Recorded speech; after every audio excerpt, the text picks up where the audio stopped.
filming from GenCon 2016. I'm here at the booth of RS Games, where Roberto is going to show us Stay Away, a game of horror, contagious horror, apparently inspired by The Thing, the movie The Thing, or more generically, this kind of like infiltration horror where the bad guy or the bad monster may be anybody. Exactly, so it's a hidden role card game.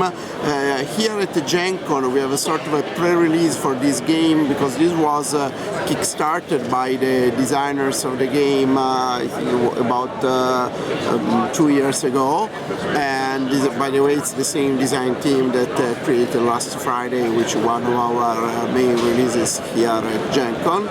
And so this is the last remaining English copies of the first edition we are selling here at GenCon, but we will release a new English edition in a few months.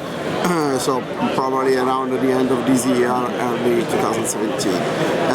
The game is centered around the concept that one of the player is in fact not a human being anymore, but has become possessed, controlled by monstrous alien entity, and his role is to infect all the other players, while of course the goal of the other players is to find out who the thing is, because everybody gets infected as well, and try to get rid of him, and which best way to do so than using a good old flamethrower. Never fails.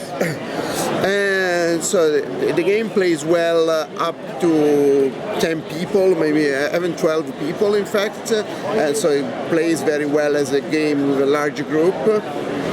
In the beginning you will deal one card to each player, so that one player will get the thing card, meaning that he is the thing. Well, of course you don't know who is the thing, and a big part of the game is trying to figure out who's your enemy or who's your friend. And and the other players just get like a generic, like you're healthy, you're okay card, or they also have special roles? Yes, in fact in the beginning, if you are the thing, you are the thing. If you are not, you are a sane human, normal human, until the thing gives you an infected card. How does this happen? The core mechanic of the game is really simple. Every turn a player will have a hand of cards, of course, then you will draw one card. If the card is a panic card, this means you are not really in control, you're afraid of what's going on in the base, and then you will just have to flip the card and immediately resolve this effect. So for example, in this case, you have to show all the cards in your hand to all the players. This is a very serious thing to do, but other effects are not as big. For example, they will force you to discard quarantine cards. They will force you to move places, which is a big part of the game, which, as I will tell you soon. If you don't draw a panic card, but if you draw a stay away card instead, you will have added a card to your hand, and then you can play a card. So normally stay away cards are more beneficial, while panic very often are bad effects for the players. The stay away cards are beneficial to the players and allow them to protect themselves, allow them to take a look at, for example, at a card in another player's hand, so that they get a clue, those kind of things that are helpful to the players. And after you draw and play one card, either a panic or stay away, then you will trade one card with your neighbor. So you will secretly give one card to your neighbor, and the neighbor will give another card to you. And that's how the infection spreads, essentially. So at this point, if the thing is giving you an infection card, then you are infected.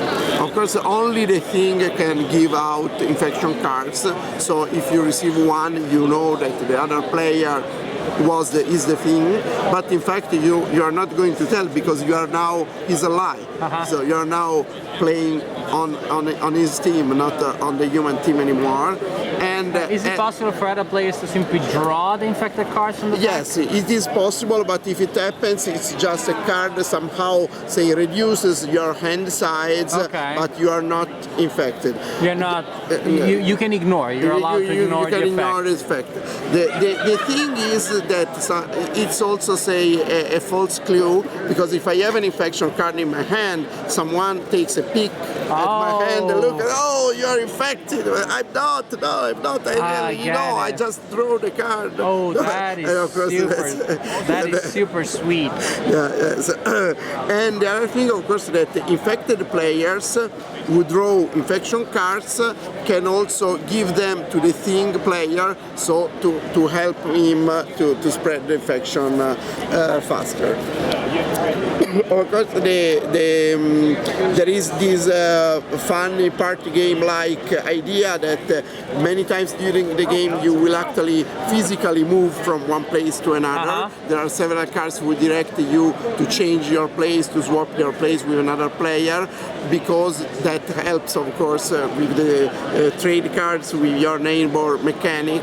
Otherwise, it would be impossible for the thing to infect everybody, but the players are constantly moving around the table, so there is also this funny element. So in the end, the human players win if they find out who the thing is and destroy him before the end of the game, when everybody would be infected by the thing.